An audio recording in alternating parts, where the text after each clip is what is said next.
In this episode, we're going to look at the concept of waawahsinaakwahki, shimmering.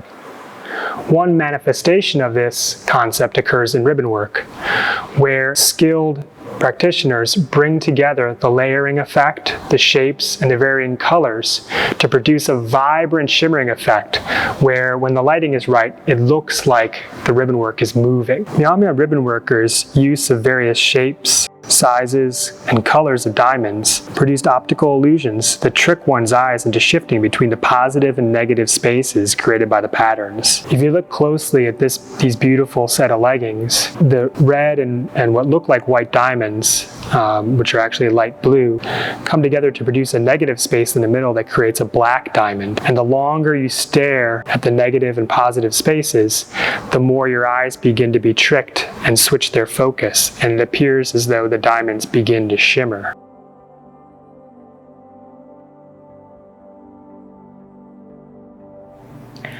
Atasema nehe moccasina. These leggings and moccasins are made by the family of Peepankišaapiikahkia, or little turtle.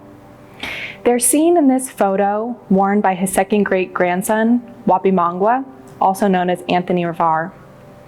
Also in the photo is Keehkwaatamenki, Waawahsinaakwahki's mother.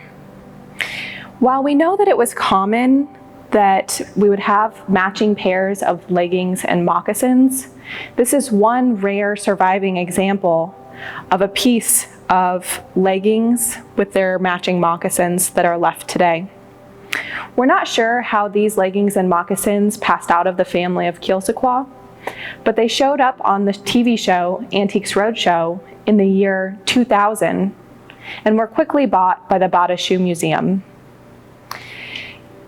In this piece, by looking at it in person, it shows us why it's so important to be able to examine pieces of ribbon work up close. Having seen these pieces only in photographs up to this point, I assumed that the ribbon work in these pieces was red, black, and white, since those are the colors most commonly seen in Myaamia ribbon work.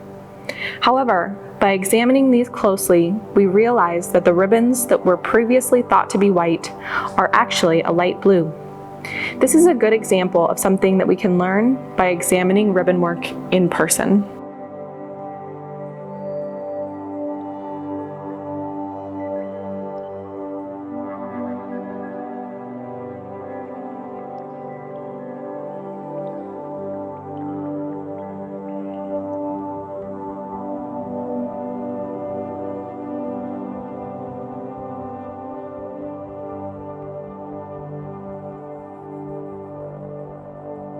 This Apocana pipe and Apocandi pipe stem were made by Myaamia artists in the early 1800s.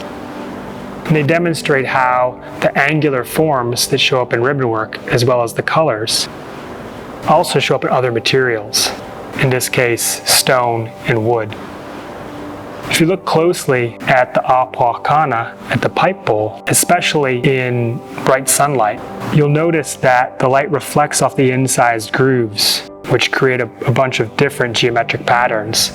And if you move the pipe in the light or walk around the pipe in the case, you'll notice that the pipe shimmers and reflects these designs differently.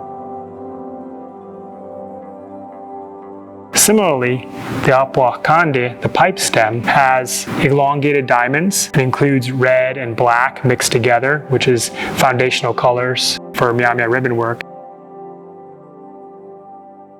This pipe stem was probably used originally with a much larger pipe than the one in this case. And when used in a public setting, the light would have passed through the pipe and created its own interesting shimmering effect as the pipe was held up or passed around.